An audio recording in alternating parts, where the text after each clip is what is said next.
നമസ്കാരം. മലയാളി വാർത്തയിലേക്ക് സ്വാഗതം. നാണക്കേടോടെ വൈറ്റ് ഹൗസ്. വെടിവയ്പ്പിനെ പരിഹസിച്ച് ഇറാന്റെ ലെഗോ വീഡിയോ. ഡൊണാൾഡ് ട്രംപ് അതീവ ദുർബലൻ. വൈറ്റ് ഹൗസിലെ അത്താഴ വിരുന്നിനിടെ ഉണ്ടായ വെടിവയ്പ്പിനെ പരിഹസിച്ച് ഇറാൻ പുറത്തിറക്കിയ ആനിമേഷൻ വീഡിയോ സമൂഹ മാധ്യമങ്ങളിൽ വൈറലാകുന്നു. ലെഗോ കളിപ്പാട്ടങ്ങളുടെ രൂപത്തിലുള്ള ആനിമേഷനിലൂടെ ട്രംപിന്റെ നേതൃത്വത്തെയും സുരക്ഷാ വീഴ്ചകളെയുമാണ് വീഡിയോയിലൂടെ പരിഹസിക്കുന്നത്. ട്രംപിന്റെ റേറ്റിംഗ് ഇടിയുമ്പോൾ ശ്രദ്ധ തിരിക്കാനായി അദ്ദേഹം നടത്തുന്ന നാടകമാണ് ഈ സംഭവമെന്നും വീഡിയോയിൽ പറയുന്നു. നിങ്ങളുടെ പോളുകൾ ഇടിയുമ്പോഴെല്ലാം നിങ്ങൾ ഇതേ തന്ത്രം പുറത്തെടുക്കുന്നു എന്ന വരികൾ വീഡിയോയിൽ ഉപയോഗിച്ചിട്ടുണ്ട്. ട്രംപിന് അതീവ ദുർബലനെന്നും അഹംഭാവമുള്ളവനെന്നും വീഡിയോയിൽ പറയുന്നു. ട്രംപ് പൊതുവേദിയിൽ കരുത്തനാകാൻ ശ്രമിക്കുന്നുണ്ടെങ്കിലും അണിയറയിൽ ആളുകൾ അദ്ദേഹത്തെ നോക്കി ചിരിക്കുകയാണെന്നും ആരോപിക്കുന്നു. ട്രംപിന്റെ സ്വന്തം അനുയായികൾ പോലും അദ്ദേഹത്തിന്റെ നേതൃത്വത്തിലെ പിഴവുകൾ തിരിച്ചറിഞ്ഞു തുടങ്ങിയിട്ടുണ്ടെന്നാണ് വീഡിയോയിൽ പറയുന്നത്. ഇറാൻ അനുകൂലികളായ എക്സ്പ്ലോസീവ് മീഡിയ എന്ന ഗ്രൂപ്പാണ് വീഡിയോയ്ക്ക് പിന്നിലെന്നാണ് സംശയിക്കുന്നത്. സമാനമായ ലെഗോ വീഡിയോകൾ പ്രചരിപ്പിച്ചതിന് ഈ ഗ്രൂപ്പിനെ ഈ മാസം ആദ്യം യൂട്യൂബ് നിരോധിച്ചിരുന്നു. വൈറ്റ് ഹൗസിലെ അത്താഴ വിരുന്നിനിടുണ്ടായ വെടിവയ്പിൽ അറസ്റ്റിലായ പ്രതി കോൾ തോമസ് അലൻ ആക്രമണത്തിന് മിനിറ്റുകൾക്ക് മുമ്പ് കുടുംബാംഗങ്ങൾക്ക് അയച്ച സന്ദേശം പുറത്ത്.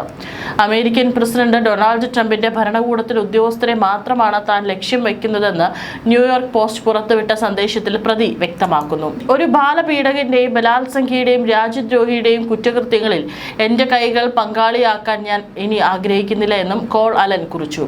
ട്രംപിന്റെ പേര് നേരിട്ട് പരാമർശിക്കുന്നില്ലെങ്കിലും മുൻപ് പുറത്തു വന്ന എപ്സ്റ്റീൻ ഫയലുകളുമായി ബന്ധപ്പെട്ട് ട്രംപിനെതിരെ ഉയർന്ന ആരോപണങ്ങളെ സൂചിപ്പിക്കുന്നതാണ് പരാമർശങ്ങളെന്ന് വിലയിരുത്തപ്പെടുന്നു. ട്രംപ് ഭരണകൂടത്തിലെ എല്ലാ ഉദ്യോഗസ്ഥരും താൻ ലക്ഷ്യമിടുന്നവരുടെ പട്ടികയിലുണ്ടെന്നും ഉയർന്ന പദവിയിലുള്ളവർക്കായിരിക്കും മുൻഗണനയെന്നും ഇയാൾ എഴുതിയിട്ടുണ്ട്. എന്നാൽ പട്ടികയിൽ നിന്ന് മിസ്റ്റർ പട്ടേലിനെ ഒഴിവാക്കിയതായും പറയുന്നു. ഹോട്ടൽ സുരക്ഷാ ഉദ്യോഗസ്ഥർ, ക്യാപിറ്റൽ പോലീസ്, ഹോട്ടൽ ജീവനക്കാർ, അതിഥികൾ എന്നിവർ തന്റെ ലക്ഷ്യങ്ങളല്ലെന്നും തോമസ് അലൻ പറയുന്നു. സീക്രട്ട് സർവീസ് ഉദ്യോഗസ്ഥരെ അത്യാവശ്യമെങ്കിൽ മാത്രമേ നേരിടുകയുള്ളൂ എന്നും സാധിക്കുമെങ്കിൽ മാരകമല്ലാത്ത രീതിയിലായിരിക്കും അവരെ തടയുകയെന്നും ഇയാൾ കുറിച്ചു. ആൾനാശം കുറയ്ക്കുന്നതിനായി തോക്കിൽ സ്ലഗുകൾക്ക് പകരം ബക്ക്ഷോട്ടാണ് ഉപയോഗിക്കുന്നതെന്നും കോളലൻ ആവശ്യപ്പെടുന്നു.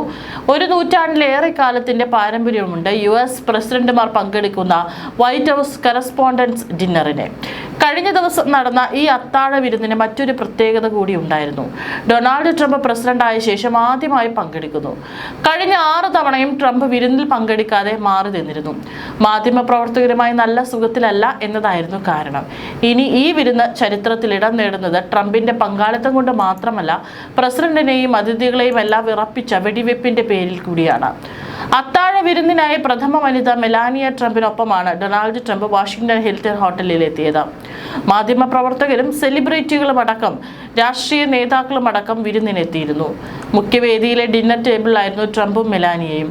അത്താഴ വിരുന്നിന് പിന്നാലെ ട്രംപ് അതിഥികളെ അഭിസംബോധന ചെയ്യാനിരിക്കെയാണ് പെട്ടെന്ന് വെടിയൊച്ച മുഴങ്ങിയത്. വെടിയൊച്ച കേട്ട് പരിഭ്രമിക്കുന്ന ട്രംപിന്റെയും മെലാനിയയുടെയും വീഡിയോ സമൂഹ മാധ്യമങ്ങളിൽ പ്രചരിക്കുന്നുണ്ട്. ഉടൻ തന്നെ സീക്രട്ട് സർവീസ് ഏജന്റുമാർ ട്രംപിന്റെ ടേബിളിനടുത്തേക്ക് ഇരച്ചെത്തി സുരക്ഷയൊരുക്കി. ട്രംപിനെയും മെലാനിയെയും വൈറ്റ് പ്രസിഡന്റ് JD വാൻസിനെയും അവിടെ നിന്ന് മാറ്റി.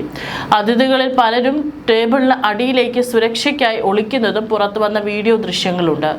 വെടിവയ്പിൽ ഒരു സീക്രട്ട് സർവീസ് ഏജന്റിന് മാത്രമാണ് പരിക്കേറ്റത്. അക്രമിയെ ചെക്ക് പോയിന്റിൽ നേരിടുന്നതിനിടെ ഇദ്ദേഹത്തിന്റെ സുരക്ഷാ ജാക്കറ്റിലായിരുന്നു വെടിയേറ്റത്. ഇയാളെ ആശുപത്രിയിൽ പ്രവേശിപ്പിച്ചു. കാലിഫോർണിയ സ്വദേശി തോമസ് കോൾ അലനായിരുന്നു അക്രമി. ഇയാളെ സുരക്ഷാ സൈനികർ കീഴടക്കി. ഇയാളുടെ പക്കൽ നിന്ന് കത്തികളും മറ്റു ആയുധങ്ങളും കണ്ടെടുത്തു. പിന്നാലെ പ്രസിഡന്റും ക്യാബിനറ്റ് അംഗങ്ങളും സുരക്ഷിതരാണെന്ന് വൈറ്റ് ഹൗസ് വ്യക്തമാക്കി. പാകിസ്ഥാനിലെ ഹ്രസ്വ സന്ദർശനത്തിന് ശേഷം ഇറാൻ വിദേശകാര്യമന്ത്രി അബ്ബാസ് അറാഗ്ചി റഷ്യയിലേക്ക് തിരിച്ചു. ഒമാൻ സന്ദർശനത്തിന് പിന്നാലെ പാകിസ്ഥാനിലെത്തിയ അദ്ദേഹം ഉന്നത ഉദ്യോഗസ്ഥരുമായി പ്രാദേശിക സുരക്ഷാ വിഷയങ്ങളിൽ ചർച്ച നടത്തി. അതേസമയം അമേരിക്കൻ പ്രതിനിധികൾ നടത്താനിരുന്ന പാകിസ്ഥാൻ സന്ദർശനം പ്രസിഡന്റ് ഡൊണാൾഡ് ട്രംപ് റദ്ദാക്കിയതോടെ ചർച്ചകൾ പ്രതിസന്ധിയിലായി. സമാധാന രാഷ്ട്രം ആക്രമണങ്ങൾ തുടർന്നാൽ പ്രതിരോധവും തുടരും. അറാഗ്ചി ആണവ പദ്ധതിക്ക് പുറമെ ഹോർമുസ് കടലിടുക്കിലെ പുതിയ നിയമപരമായ ചട്ടക്കൂട്, യുദ്ധനഷ്ടപരിഹാരം, സൈനിക നടപടികളിൽ നിന്നുള്ള സംരക്ഷണം, അമേരിക്കയുടെ സമുദ്ര നിയന്ത്രണങ്ങൾ നീക്കൽ തുടങ്ങിയ വിഷയങ്ങളിൽ ഇറാൻ വിദേശകാര്യമന്ത്രി ഊന്നൽ നൽകിയതായാണ് റിപ്പോർട്ടുകൾ. ഇറാൻ ചില വിട്ടുവീഴ്ചകൾക്ക് തയ്യാറായെങ്കിലും അത് മതിയാകില്ലെന്ന് ട്രംപ് വ്യക്തമാക്കി. അമേരിക്കയുമായുള്ള ചർച്ചകൾക്ക് ഉപാധികൾ മുന്നോട്ട് വെച്ച് ഇറാൻ ആണവ പദ്ധതികളുടെ കാര്യത്തിലും ഹോർമുസിലെ ഗതാഗതത്തിലും നിയന്ത്രണങ്ങൾക്ക് വഴങ്ങില്ലെന്നാണ് ഇറാന്റെ തീരുമാനം. ഇക്കാര്യം രേഖാമൂലം പാകിസ്ഥാൻ വഴി അമേരിക്കയെ അറിയിച്ചതും ഫാസ് ന്യൂസ് ഏജൻസി റിപ്പോർട്ട് ചെയ്തു.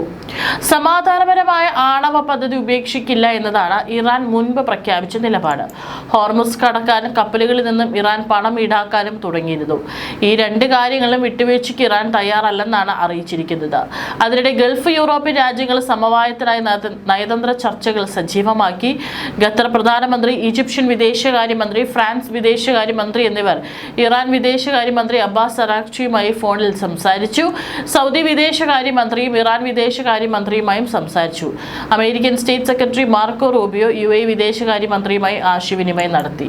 അതിനിടെ മധ്യസ്ഥ ചർച്ച കഴിഞ്ഞ് ഒമാനിലേക്ക് പോയ ഇറാൻ വിദേശകാര്യമന്ത്രി അബ്ബാസ് അറാഗ്ചി പാകിസ്ഥാനിൽ തിരിച്ചെത്തിയിട്ടുണ്ട്. അടുത്തതായി റഷ്യൻ പ്രസിഡന്റ് വ്ളാഡിമിർ പുടിനുമായി ഇറാൻ വിദേശകാര്യമന്ത്രി സംസാരിക്കും. ഇറാന്റെ യുറേനിയം ശേഖരം കസ്റ്റഡിയിൽ വയ്ക്കാമെന്ന് റഷ്യ നേരത്തെ അറിയിച്ചതുമാണ്. മാത്രമല്ല, ഇറാന്റെ സിവിലിയൻ ആണവ പദ്ധതികൾക്ക് സഹായം നൽകുന്നത് റഷ്യയാണ്. അതുകൊണ്ട് ഒരു സമവായ ഫോർമുലയ്ക്ക് ഇപ്പോഴും സാധ്യതകളുണ്ട്. അതിനിടെ ഇറാൻ അമേരിക്ക ചർച്ചകൾക്കായി ഒരുക്കിയ സെറീന ഹോട്ടൽ പരിസരത്തെ നിയന്ത്രണങ്ങൾ പാകിസ്ഥാൻ പിൻവലിച്ചു.